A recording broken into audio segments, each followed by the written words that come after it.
Yeah, it's Anzac Day today.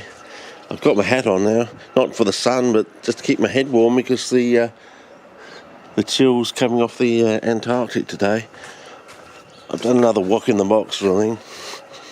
But bring it to the sun. The sun was on it about 10 minutes ago, but I'll bring it over here carefully. So I've done a number of plants that I've been on spot Callan focus. Yeah, we're on spot Callan. Okay. So I've done a cutting of our fluorescent composite, a couple of Venus flytrap cuttings. You know, I'm trying the leaf cutting sort of thing. So hopefully we might get some striking from the I think they call it the mid vein or something.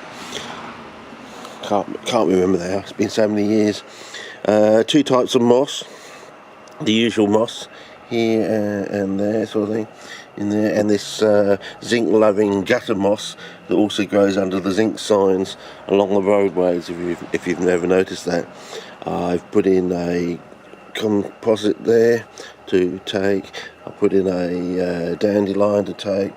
I've got a agonis there. I think it's flexuosa. I took in one of these semi-dormant to dormant plantains from across the road, so it was in dry soil, so it's going to take a while to respond. And I've got a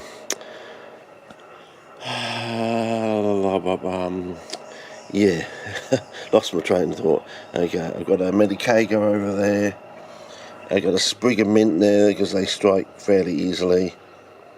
And another seedling composite, so that's in comparison to a mature one that was a bit like this growing in soil. So we'll see how quickly they respond and imbibe up. And yeah, and this one, one of my favourite weeds at the moment is this carrot-like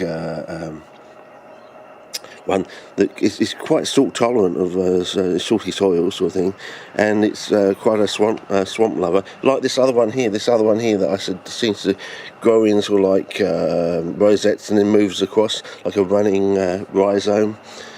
Yeah, that was the word I was trying to remember from a few clips back. Now hopefully the reason I'm having it in the sun, I'm probably going to show it to you again in future in the sun. I've got this other thing here that I'm not sure if this is the one that can go actually really glaucous, true glaucous, a bluey green sort of thing. Anyway, I put that one in there, see how it responds. But make sure, see at the moment the coir is nut brown. Hopefully it will stay nut brown. If it goes black, then all these plants are going to die. So we're just hoping there. And I've got this other one. This is a skeleton weed type plantain. It's not a true plantain, I don't think. Whereas this is a true plantain, something. Anyway, and I put a few seeds of this plant in there as well. So this one here, the carrot-like one. The thing about the carrot-like plants is they grow in sandy soils. Like I prefer to grow in sandy soils, and sandy soils are, strangely enough, nematodes are highest in sandy soils, which is rather strange. You're thinking, I thought sandy soils didn't, nematodes didn't like drying out and things like that. So very strange when I read these things. So these are classical comments and knowledge of that. But for some reason, being in my kind of plant society, you would thought you would have had someone come in from one of the botanic gardens or something that would mention these things, these basic things about soils that would be relevant to our particular branch or hobby sort of thing. But no. I had to find that out myself, Anyway, so it's very interesting that the highest number of nematodes are usually found in sandy soils. So over in WA, there's quite a lot of sand. You would expect to find lots of nematodes. So, and of course, there are good nematodes and the bad nematodes. So that's something to So that's the interesting thing about this one. It's rather carrot-like in its appearance. It's very tolerant of salty soils. Very. it's a bit like strawberry plants. They actually are plants of boggy conditions. And especially near the ocean and things like that. A bit like when the mobile phones started coming out. Around the new millennium, you got all these photographs of JPEGs and stuff for people who had the latest new mobile phone, and we started getting all these photographs of fly traps, from these coastal situations, and lo and behold, what was it? It was mentioned that there were fly traps growing behind the sand dunes on Myrtle Beach. No one had really mentioned that before, that they were less than 5 miles from the open. Well, I mean, behind the sand dunes, as you saw from the footage from WA of the Albany reason I went there. I walked along the between the beach and the sand dunes, and there was actual physical moss, a bit like growing on the very first. In front of the very first sand dune. It's up there online, you can look it up. Just punch in Albany and all the clips of Albany will come up, and you'll find the one at Emu Point or something. I'm walking on, I do the whole walk along sort of thing, and then I cut into the sand dunes, and we actually see moss growing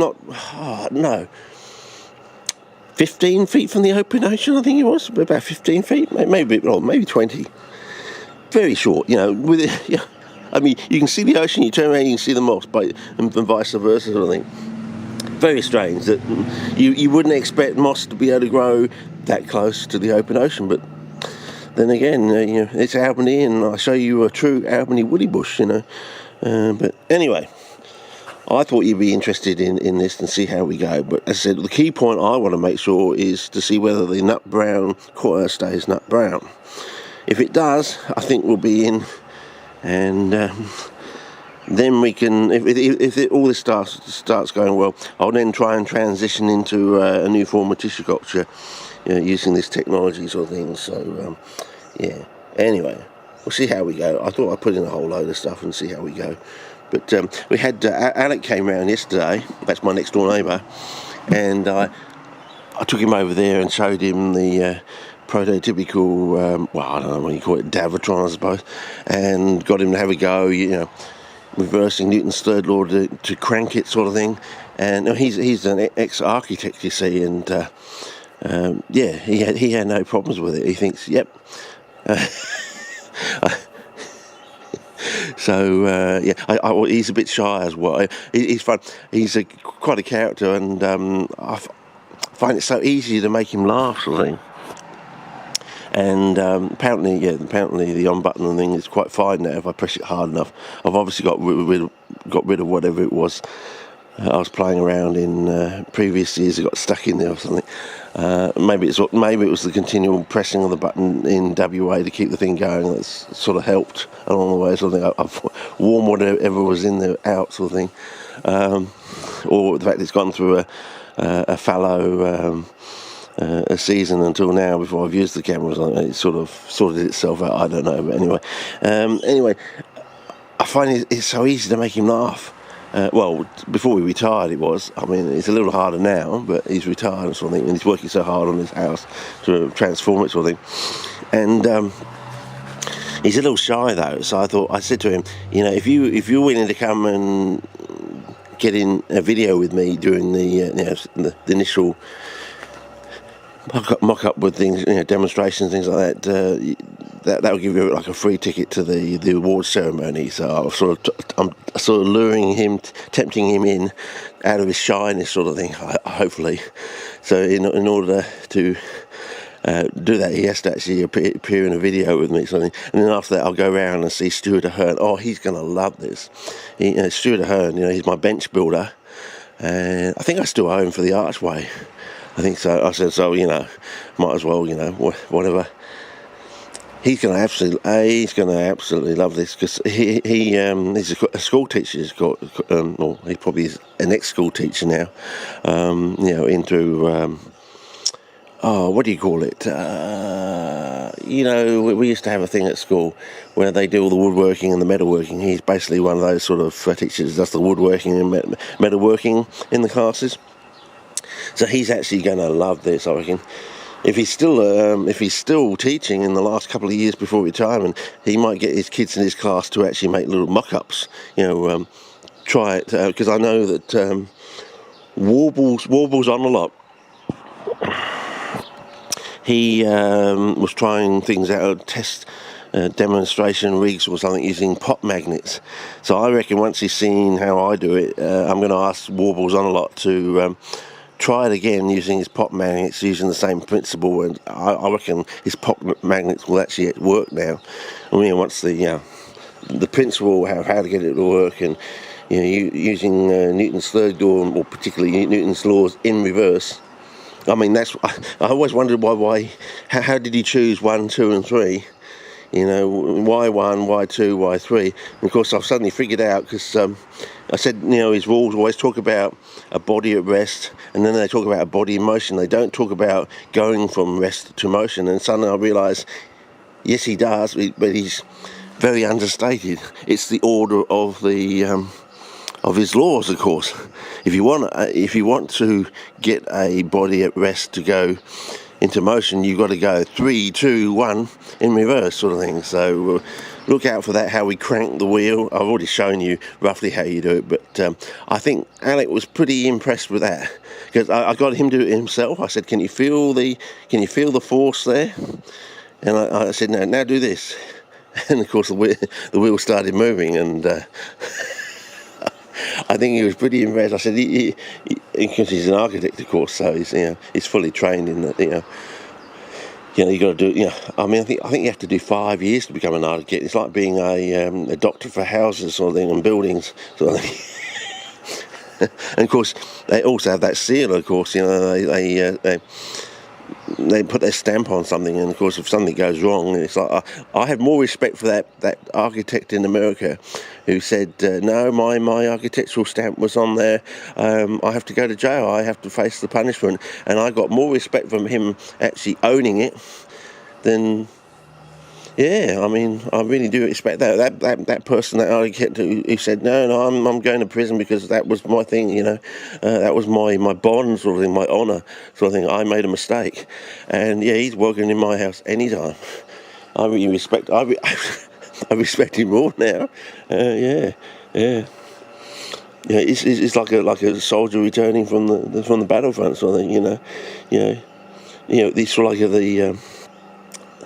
the unspoken contract. If you go off to war and you survive, even if we have to patch you up or something, we look after you for the rest of your life, or if you don't come back, your family and everything like that. That's the contract, and you're supposed to stick to that contract. I mean, it's one of those things that, you fully accept the rules and everything like that.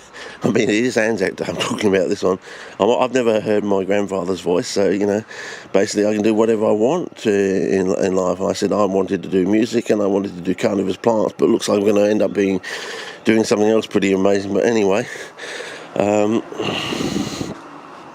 looks like I'm getting to the end of the journey on the carnivorous plants, as you can probably see. But the trick is, if that coir ought to stay nut brown. If it stays nut brown, we'll refine, and we'll probably quite easily transition into a new form of tissue culture. So that's what we've got to look out for. So anyway, I just thought I'd say that. It's a bit of a long spiel, but it is Anzac Day. As I said, the season is basically in the Anzac Day is important because the rain comes just before Anzac Day or just after Anzac Day, and that's when all the weedy weeds start germinating and growing on the ground, sort of thing. So and that's basically when you can basically say, because Anzac Day is on the 25th, of course, and the season here goes by about the third week, which is the 21st, 22nd onwards. So it's right around when the season is basically broken and we're going into it, and that's when the rain just comes just before Anzac Day or just after Anzac Day usually, and that starts wets everything up, and all the weedy weeds, all these sort of stuff starts germinating. It's in the seed bank of the soil, starts germinating and growing. Anyway, that's about the end of this 15-minute spiel. I'm starting to do like a Bill Smith thing, I think, for certain things. A 15-minute spiel on, he always keeps it down to, 15 minutes and 3 seconds or something like that, something odd like that. It's always around the 15-minute mark. Anyway, over and out until now, I suppose. Okay, so we'll look out this, and I'll make a few more boxes. I might try another box, but use the white wood, the newspaper cellulose. So this is the brown wood. So you can use any sort of brown wood sort of thing, bark chips, coir, peat. What else? Coir. I suppose you could use your coir felt matting sort of thing they use for hanging baskets and things like that. You could try that as well. What else? What other brown woods that are available down at your hardware store? Can't think of them off the top of my head. It's your usual orchid bark chips sort of thing. It'll come to me. And of course you can use Pinus radiata sawdust sort of thing for